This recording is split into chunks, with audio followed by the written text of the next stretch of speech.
Hello friends, எல்லாரும் நல்லா இருக்கீங்கன்னு நினைக்கிறேன். நானுமே ரொம்பவுமே நல்லா இருக்கேங்க. நம்மளோட சேனலை பார்க்க வந்த எல்லாருக்கும் ரொம்பவுமே நன்றிங்க. நம்மளோட சேனல்ல ஆர்ஆர்பி என்டிபிசிக்கான ஸ்டடி பிளான் வந்துட்டு ஆல்ரெடி ஒரு வீடியோவா போட்டிருக்கோம். பார்க்காதவங்க நம்மளோட பிளேலிஸ்ட்டை செக் அவுட் பண்ணி பாருங்க. ஆர்ஆர்பி என்டிபிசியில மேத்ஸ், ரீசனிங் எவ்வளவு முக்கியமோ அதே மாதிரி ஜென்ரல் அவேர்னஸும் நம்மளுக்கு ரொம்பவுமே முக்கியங்க.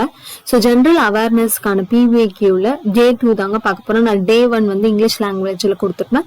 இப்போ டே 2ல இருந்து நம்ம வந்து தமிழ் லாங்குவேஜ்ல பார்க்கலாம். ஏன்னா தமிழ் ஸ்டூடெண்ட்ஸ் வந்து நிறைய பேர் வந்துட்டு அப்ளை பண்ணுவீங்க. அதுக்கான ஒரு சோர்ஸ் இல்லாம கொஸ்டின் எப்படி ப்ரீவியஸ் இயர் கொஸ்டின்ஸ் எல்லாமே வந்துட்டு நம்ம செலக்ட் பண்ற லாங்குவேஜ்ல தான் இருக்கும் இல்லைங்களா. ஸோ தமிழ் லாங்குவேஜ்ல வந்து கொஸ்டின் பேப்பர் கிடைக்கிறது வந்து கொஞ்சம் கஷ்டமா தான் இருக்கும். ஸோ அதுக்காக தான் நான் வந்துட்டு டெய்லி 20 questions எடுத்துட்டு வந்திருக்கேன். இந்த வீடியோ ரிலேட்டடா ஏதாவது டவுட்ஸோ இல்ல சஜஷன் இருந்தாலும் என்னோட கமெண்ட் பாக்ஸ்ல நீங்க தெரிவிக்கலாம். ஸோ வாங்க இன்னைக்கான வீடியோக்குள்ள போகலாம். இது ஆர்ஆர்பி என்டிபிசி பிவிக்யூ டே 2. அதுல ஃபர்ஸ்ட் பாருங்க, யூஆர்எல் என்பதன் விரிவாக்கம் என்ன அப்படின்னு சொல்லிட்டு கேக்குறாங்க. Uniform resources locator. சரிங்களா, யூனிஃபார்ம் ரிசோர்சஸ் லொகேட்டர் யூஆர்எல். இந்தியாவில் முதல் அணுமின் நிலையம் அமைக்கப்பட்ட இடம் எது அப்படின்னு கேக்குறாங்க. எந்த இடம்னு பாத்தீங்கன்னா தாராப்பூர். சரிங்களா, இந்தியாவில் முதல் அணுமின் நிலையம் அமைக்கப்பட்ட இடம் தாராப்பூர். கோல்ட்மேன் சுற்றுச்சூழல் 2019 பரிசானது எத்தனை சுற்றுச்சூழல் ஆர்வலர்களுக்கு கிடைத்தது அப்படின்னு பாத்தீங்கன்னா 6 பேருக்கு. சரிங்களா, இந்த சுற்றுச்சூழல் ஆர்வலர்கள் சிறப்பாக பணியாற்றியவர்களுக்கு என்ன விருது அளிக்கிறாங்கன்னா கோல்ட்மேன் சுற்றுச்சூழல் பரிசு. இதுல 2019ஆம் ஆண்டு எத்தனை பேருக்கு வழங்கப்பட்டது அப்படின்னு பாத்தீங்கன்னா 6 பேருக்கு. அடுத்து பிரதான் மந்திரி ஸ்வஸ்தி சுரக்ஷா யோஜனா PMSSY தொடங்கப்பட்ட ஆண்டு எதுன்னு கேக்குறாங்க. எந்த ஆண்டுன்னு 2003. இந்த மாதிரி வந்து ஸ்கீம்ஸ் ரிலேட்டட் கொஸ்டின்ஸ்லாம் நம்மளுக்கு நிறைய கேட்பாங்க. எந்த தொழில்துறை சுண்ணாம்பை மூலப்பொருளாக பயன்படுத்துகிறதுனா சிமெண்ட். எந்த தொழில்துறை சுண்ணாம்பை மூலப்பொருளாக பயன்படுத்துகிறதுன்னு கேட்டாங்கன்னா சிமெண்ட். பூவில் இருக்கும் சூலகம் என்பது என்ன அப்படின்னா பெண் இனப்பெருக்க பகுதி. சரிங்களா, பூவில் இருக்கும் சூலகம் என்பது பெண் இனப்பெருக்க பகுதி. ஜூன் 2020 நிலவரப்படி யுனெஸ்கோவால் எத்தனை உலக பாரம்பரிய தலங்கள் பாதுகாக்கப்பட்டுள்ளன? 1121. இது வந்து 2020 நிலவரப்படி. இப்ப 2025 வந்து இதை விட அதிகமாவே வந்திருக்கும். நிறைய நம்மளுக்கு யுனெஸ்கோவோட சைட்ஸ் என்னென்ன அப்படின்லாம் நம்மளுக்கு நிறைய கொஸ்டின்ஸ் வரும். ஸோ இதெல்லாம் வந்து ஃபிக்ஸ்டு கொஸ்டின்ஸ் அந்த மாதிரி சொல்லுவோம். அதாவது இதுல இருந்து கண்டிப்பா ஒரு கொஸ்டின்ஸ் எதிர்பார்க்கலாம் அப்படின்னு சொல்ற மாதிரி. அடுத்து நிரலாக்க மொழி programming language Java, computer related questions. இது ஜாவாவை அபிவிருத்தி செய்தவர் யாருன்னா ஜேம்ஸ் கோஸ்லிங். சரிங்களா, ஜாவாவை அபிவிருத்தி செய்தவர் ஜேம்ஸ் கோஸ்லிங். இந்திய அரசியலமைப்பு சட்டத்தின் முதல் திருத்தமானது எப்பொழுது செய்யப்பட்டதுன்னா 1951. இது வந்து பாலிட்டி ரிலேட்டட் கொஸ்டின்ஸ்ங்க. இந்திய அரசியலமைப்பு சட்டத்தின் முதல் திருத்தமானது 1951ஆம் ஆண்டு செய்யப்பட்டது.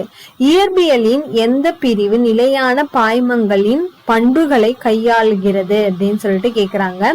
நீர்ம நிலையியல். சரிங்களா, நீர்ம நிலையியல். இயற்பியலின் எந்த பிரிவு நிலையான பாய்மங்களின் பண்புகளை கையாள்கிறது அப்படின்னு கேட்டா நீர்ம நிலையியல்.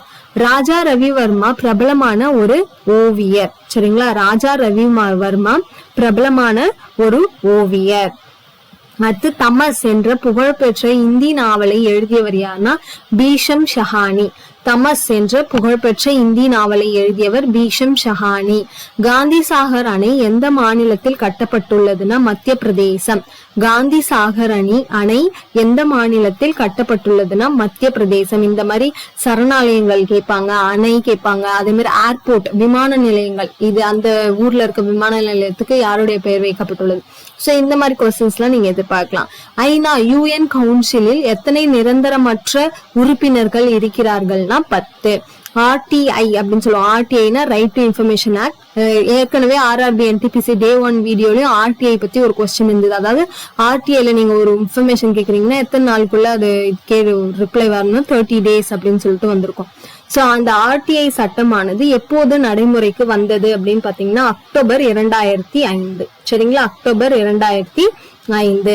சைமன் கமிஷன் இந்தியாவிற்கு எப்போது வந்ததுன்னா 1928. இதெல்லாம் வரலாறு ரிலேட்டட் கொஸ்டின். இந்த சைமன் கமிஷனுக்கு இந்தியாவில நிறைய எதிர்ப்பு இருக்கும். ஏன்னா இந்த சைமன் கமிஷனர்ல இந்தியாவை சேர்ந்தவங்க யாருமே வந்து இருக்க மாட்டாங்க. எல்லாருமே பிரிட்டிஷர்ஸ் தான் வந்துட்டு இந்த கமிஷன் மெம்பரா இருந்திருப்பாங்க. அதனால கோ பேக் சைமன் அப்படின்ற முழக்கம்லாம் வந்து இது பண்ணிருப்பாங்க. அதனால இது வந்து இம்பார்ட்டன்ட் கொஸ்டின். சைமன் கமிஷன் இந்தியாவிற்கு எப்போது வருகை தந்தது? 1928. அடுத்து அக்பர் எப்போது பேரரசானார் அப்படின்னா 1556 AD. அக்பர் எப்போது பேரரசனானார் அப்படின்னா 1556 AD. நபகலேபரா என்ற திருவிழா எந்த மாநிலத்துடன் தொடர்புடையதுன்னா ஒரிசா. இதெல்லாம் வந்து பிக்ஸ்டு கொஸ்டின் சொல்லலாம். ஸ்டாட்டிக் ஜிகே, அதாவது மாநிலத்துடைய நடனங்கள், கேரளாவுக்கு என்னென்ன நடனங்கள் இருக்கு, தமிழ்நாடுக்கு என்னென்ன நடனங்கள் இருக்கு, அந்த மாதிரி இந்த ஒரு நடனம் வந்து இந்த திருவிழா வந்து எந்த மாநிலத்தோடு தொடர்புடையதுன்னா ஒடிசா. இந்தியாவில் முதல் தேசிய கொடியானது 1906 டேஷில் ஏற்றப்பட்டதாக சொல்லப்படுகிறதுனா கொல்கத்தாவில். முதல்ல ஏற்றப்பட்ட இந்த தேசிய கொடி எங்க இருக்குது அப்படின்னு ஒரு கொஸ்டின் கேட்பாங்க. சென்னையில இருக்க சென்ட் ஜார்ஜ் கோட்டையில இருக்கு அப்படின்னு சொல்றாங்க. அதே மாதிரி அந்த தேசிய கொடியை வடிவமைத்தது யாருன்னா பிங்காலி வெங்கையா அப்படின்றவங்க தான் அது அறிவித்தாங்க. அந்த தேசிய கொடி முதல்ல எங்க தயாரிக்கப்பட்டதுன்னா தமிழ்நாட்டுல குடியாத்தம் அப்படின்ற இடத்துலதான் முதல்ல தயாரிக்கப்பட்டது. இது எல்லாமே பாலிட் ரிலேட்டட் கொஸ்டின் தான், சரிங்களா? அதே மாதிரி இந்த கொல்கத்தா செஷன்ல தான் முதல்ல நம்மளோட ஜனகண மன தேசிய கீதம் வந்து பாடப்பட்டதும் கொல்கத்தா செஷன்ல. மனித உடலில் எந்த உறுப்பு பித்த நீரை உற்பத்தி செய்கிறதுனா கல்லீரல், சரிங்களா?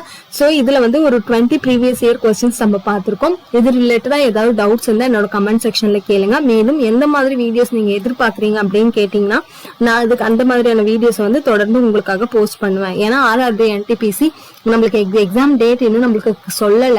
அதனால டைம் நிறைய இருக்கு. இப்ப ப்ரிப்பேர் பண்ண வேணாம்னு விட்டுறாதீங்க. இப்பத்துல இருந்து நம்ம ப்ரிப்பேர் பண்ண ஆரம்பிச்சாதான் நம்மளுக்கு கொடுத்த போர்ஷன்ஸை நம்மளால முடிச்சு ஓரளவுக்கு நம்ம வந்து CBT 1 கிளியர் பண்ணி CBT 2க்கு போக முடியும், சரிங்களா? தேங்க்யூ ஃபார் வாட்சிங். நம்மளோட சேனலை பிடிச்சிருந்தா கண்டிப்பா சப்ஸ்கிரைப் பண்ணிக்கோங்க. தேங்க்யூ.